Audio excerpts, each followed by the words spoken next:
let me introduce myself. My name is April. I'm currently battling stage 4 ovarian cancer.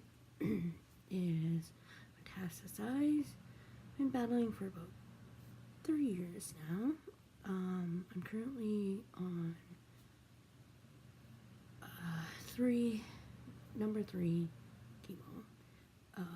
I did my frontline in 2016, where they found a massive tumor in Emerge, and I was sent down to Vancouver, where they did a radical hysterectomy, oophorectomy, all your standards. They did washings, and of course removed my tumor, and recovery time was about 15 days, all said and done.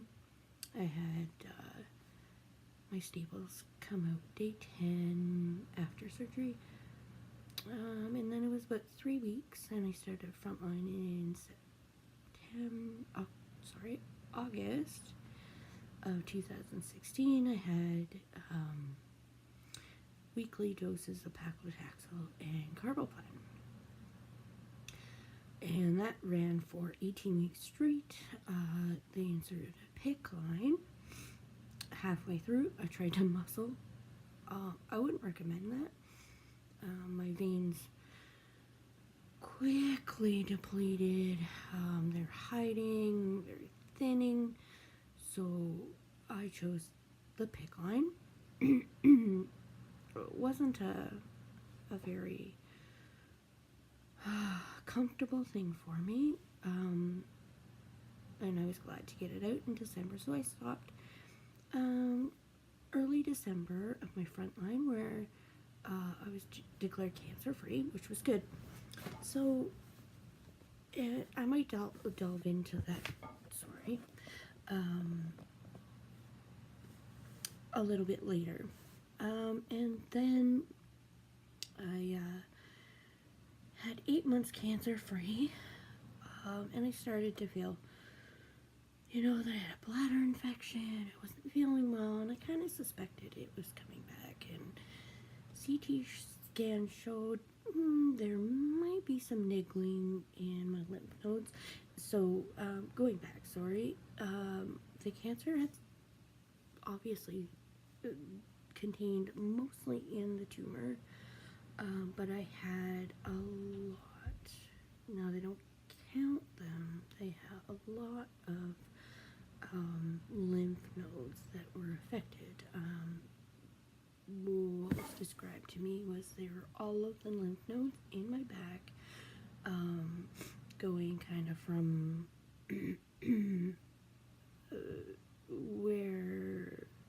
down from the bottom up to my kidneys is what I expected, and some in my chest wall. Fortunately, there were no other organs involved. Liver, spleen, lungs, heart, any of the vital organs, bladder, nothing. So when I finished my frontline, there was no cancer detected, which was good. And I had an appointment at the end of August in 2017, which would have been roughly around the 8-month mark. And then for those who have been battling ovarian,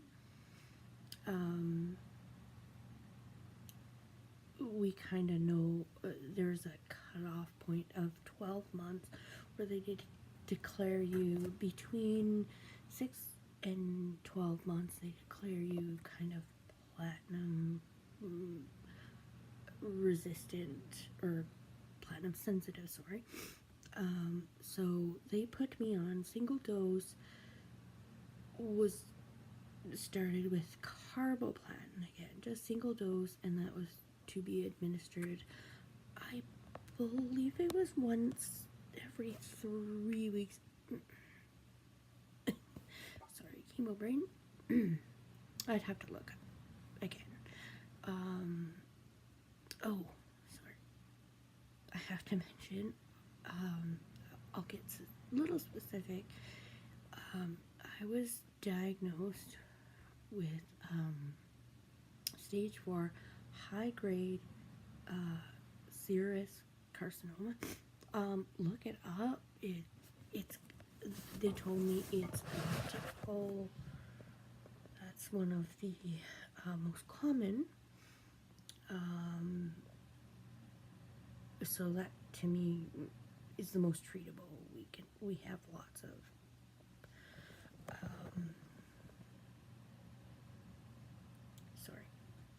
lots of options, I believe. So sorry, going back to 2017. Sorry, we had carboplatin. Now the first one I did went good.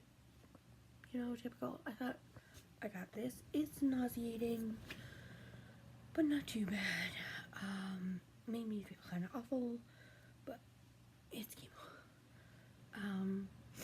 So we did that, and then the second time I went in, what I was unaware of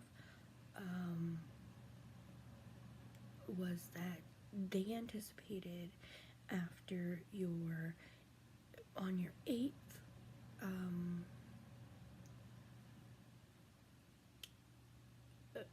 round of a certain drug, because once you get it, it was explained to me that once you get it, it kind of, your body knows. So after the 8th, on the 8th, if you're gonna have a reaction, you'll have a reaction. So they have specific 2 specific sites in our oncology for that. So they have like the hookups and stuff. So they told me I had to sit in this one spot. Okay, I'm not anticipating anything, but I'm very aware. So I sat down. They gave me,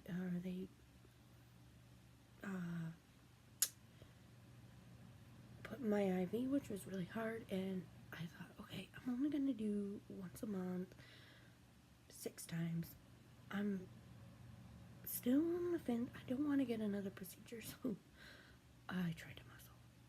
Don't do that. We'll go back. We'll come to that a little later. So I did that. I sat in the chair, and the drip started. So right away I felt a tingling in my tongue and kind of a warmness, tingling feeling throughout my chest or groin. And so right away, of course, the nurses are monitoring me from afar, and I said, okay, my tongue feels numb. So right away she came over very calmly but quickly, and within that time I said, okay, I can't breathe, and I was spasming. My whole body was spasming. So of course, whatever they shot to stop the chemo, and then shot in my IV to counteract whatever, and then I can't breathe, so they threw in the nostril cannulas. I'm not an expert, I'm sorry. I don't know the right words. So anyways, stopped all that. Doctor came in, and then quickly from there, I'm spasming. I'm full body spasm. I can't breathe, but I was focusing on, okay, you have to tell them what's going on. So I'm telling them what's going on. They're doing their thing. I hear a code. I'm totally calm, totally focused. Everybody else is. They rush me to emerge. They monitor me. And I spent the night in the hospital. To me, it was a reaction. It was an allergic reaction. Let's go about my day. I went home the next day, and then before that, my family doctor visited me. No, I'm sorry, I didn't have a family doctor. A doctor came in and said, "Okay, I know a doctor. She's gonna take your you want as a patient because this can't happen. You need somebody. You need a family doctor." That was good. So that was the positive. So positives that came out of that is number one, I'll never get that drug again. Good. Number two, I got a family doctor, which is really hard in our area.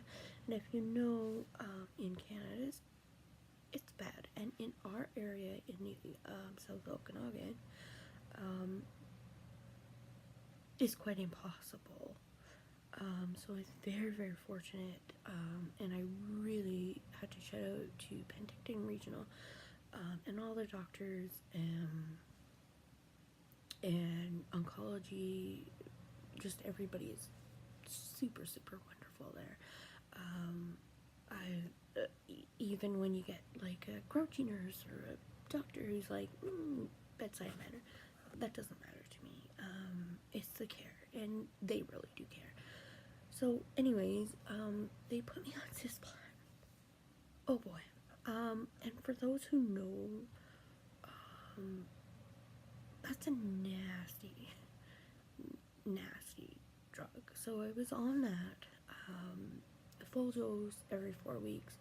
They were dropping me down to every 3 weeks for a lower dose, which is still pretty nasty. I mean, I had acid reflux, and I was vomiting. Sorry, TMI. I was vomiting acid reflux. So I was so glad. So my oncologist and I were talking, and she had mentioned a maintenance pill, and it's under Leparza or Olaprib. They're twice a day pills. You take the highest dose is 16 pills a day, so you take 8 in the morning, 8 at night. And aside from not eating whatever still the oranges are, and grapefruit or grapefruit juice,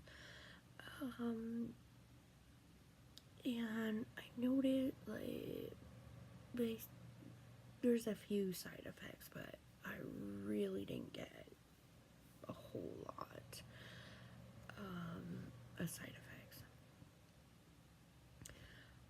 Other than my hemoglobin was low, I was very anemic. So the first blood transfusion I got was probably about a month or two after I started. So I started that in February of 2018. And so they lowered the dose, and we monitored. So I was getting blood transfusions every 2 to 3 weeks at that point. And again, still, and I was getting blood work done every week. It got to the point, I'd say around the 6-month, 8-month mark, I was getting blood work every Monday. They were cross-matching me to take out the middleman, so I wouldn't have to get another stick before I got blood. I was getting 2 to 3 units of blood almost weekly, and they did CT scans. I was getting pains, so they were doing CT scans kind of every couple of months, and things were symptom side effect wise was good. I was still working at that point. I had been working all along. Um, and things were going south. I was tired all the time. My limbs, and if any of you had experienced a low hemoglobin, less than 80, you know your limbs get sore. And I was going down to the 60s. Those are liters, I think. People in Canada might know. I don't know how, if you're in the States or overseas, I don't know how they would measure that. It's quite low. I had dark circles under my eyes. I was pale. My whole body ached. I couldn't even walk up the driveway without in tears. I was exhausted, and I was still working at the time, and I was getting super frustrated. Thankfully, like, I'm a caregiver for a quadriplegic, so it was very understanding. So I had another CT scan in December, I believe, and it showed some growth, some decreases in my lymph node tumors,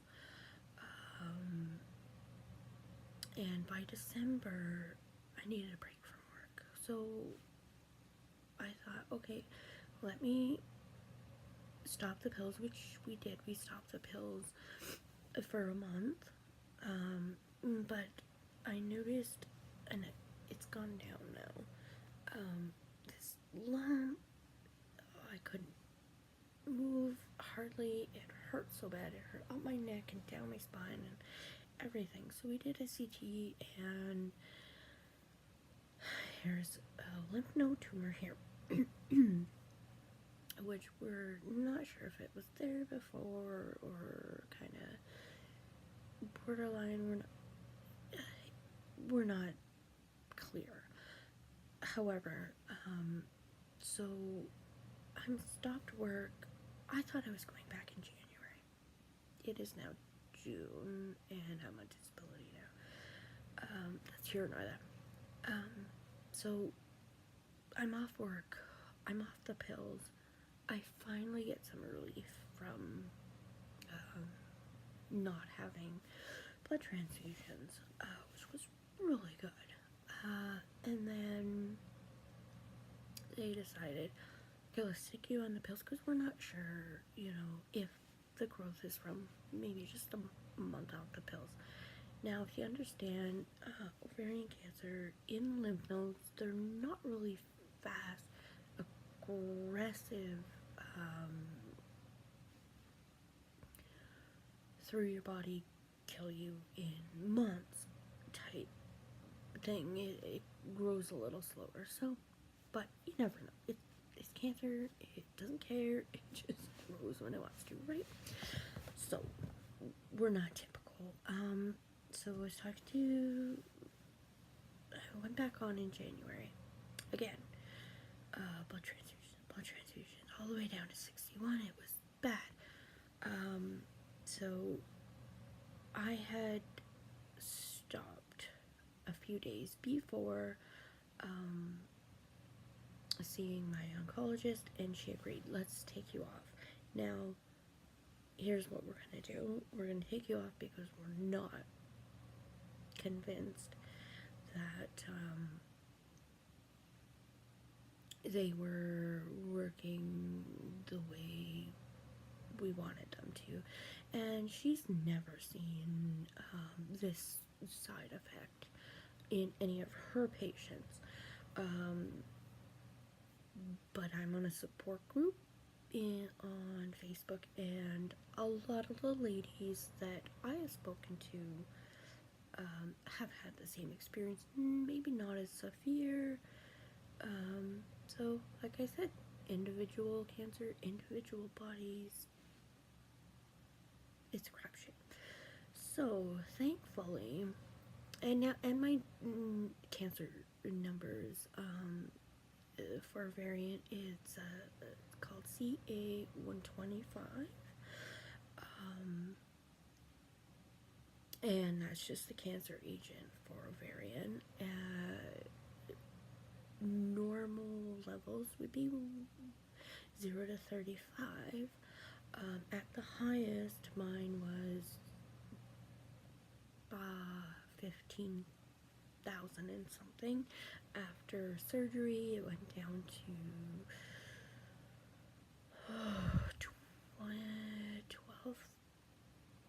1,200 or 2,200, I believe. I'd have to look. After my front line, it went down to 48, which was the best number I've had so far. And it, of course, at recurrence, it was, I believe it was 800 or something. And after that, when I went on the pills, it was 78. Now it kept creeping up and kind of fluctuating. So in that time, they don't want to take you off. These things are very expensive. It's kind of a go-to because I also have the BRCA1 BRCA1 gene mutation, which they found out during my frontline. Because there was kind of no history, but I was young. I was 40 years old. So let's fast forward. Sorry, it's gonna be all over the place. I'm very new. I'm not even sure if I'm going to add this to anything. I'm just doing this on my iPad. I look grainy. Sorry, I'm not this weird color. I do look a little healthier in person, but I am on chemo. Okay. So let's fast forward to February of 2019. She took me off of the Lynparza. We got my blood up to reading normal. Now it's at the mid-mark, so it's doing pretty good. So we did another CT in March and more blood work just to baseline. So my blood was up. So it's now at 3,000 and something in March. So they started April 1st. I always remember it was April Fool's Day, so that won't leave my mind. Now, she put me on, it's called bevacizumab Avastin, and paclitaxel. So I knew I was gonna lose my hair again. I've had that beast before. I knew that beast. Now both of them were said to be not a nauseating chemos, or very little. So they don't prescribe you your typical Odanzatron and Metonias or something like that, and steroids or anything like that. I do get steroids in my pre-meds, and Benadryl. And that's pre-med IV before I start, so that is every week. Now, I am on a protocol, so it's I get paclitaxel every week, 3 weeks. And the Avastin I get every second week, and that's consistent. So I get 3 weeks on, I get a week off, which is great. I mean, in the world of cancer, in the world of chemos, a week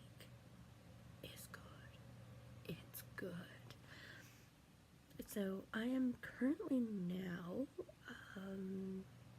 I just had chemo this morning, so that would be day 8 of cycle 2, which means one more and I'm halfway done. So I anticipate September. I will be done. So far,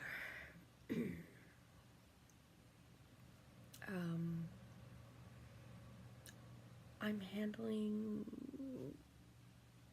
the symptoms or the side effects are not so bad. I've been camping. I've been visiting. My white count is on the lower end of normal, but it's normal. I did have an infection via some sores that just kind of crept up, so there's a little bit, it's not a comfortable thing. But it is what it is. Let's get to the most exciting part is my cancer agent. My cancer markers have been cut in half. I am so excited. I am relieved. It's working. I haven't been on my pain management, which consisted of me taking a Tylenol Advil, and now I know some of you will comment and say Tylenol's bad for your liver, and Advil's bad for your kidneys. I've talked to the oncologists, and it's totally fine. I would only take them at minimum doses, and it works for me. So I'm happy to say that for about 2 weeks, I haven't taken Advil or Tylenol at all. So, yay. We take little things.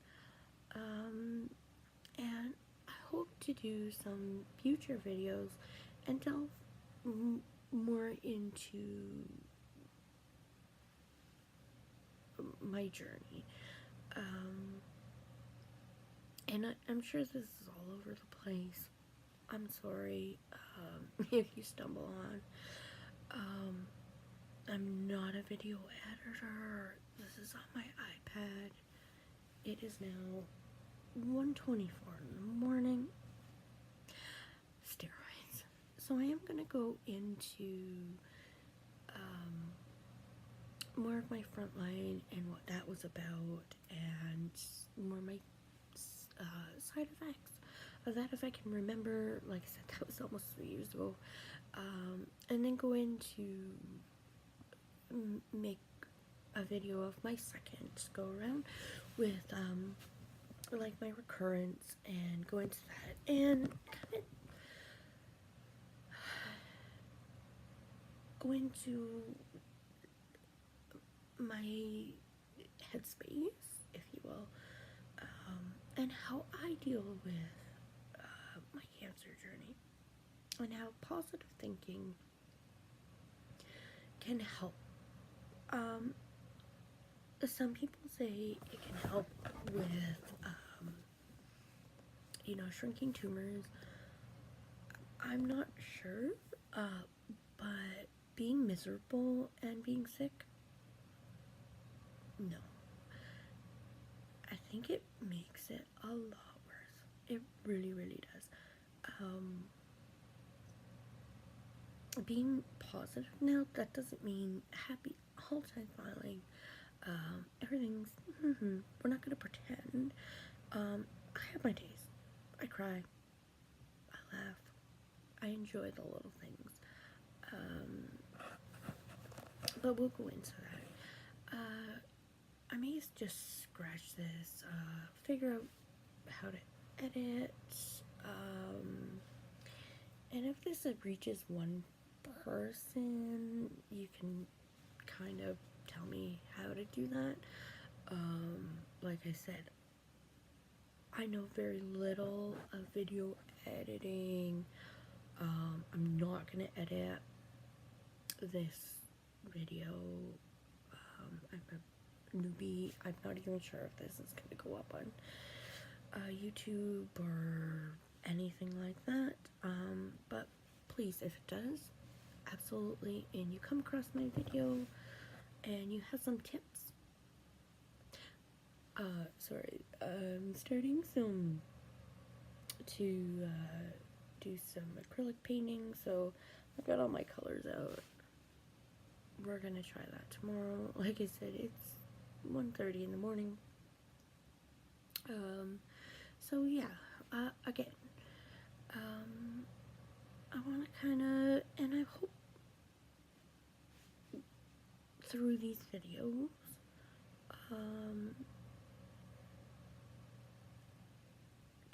to kind of give some information on like my journey, and my knowledge. So if you have any questions or comments, anything will do. I know. I have a face for radio, so I might just future videos do some, I'm hoping I have a lot of time on my hands, so yeah, any comment, any feedback you have, please feel free to do that. Any constructive criticism, I don't mind. But again, thank you for listening, and I hope to see you again. Thank you.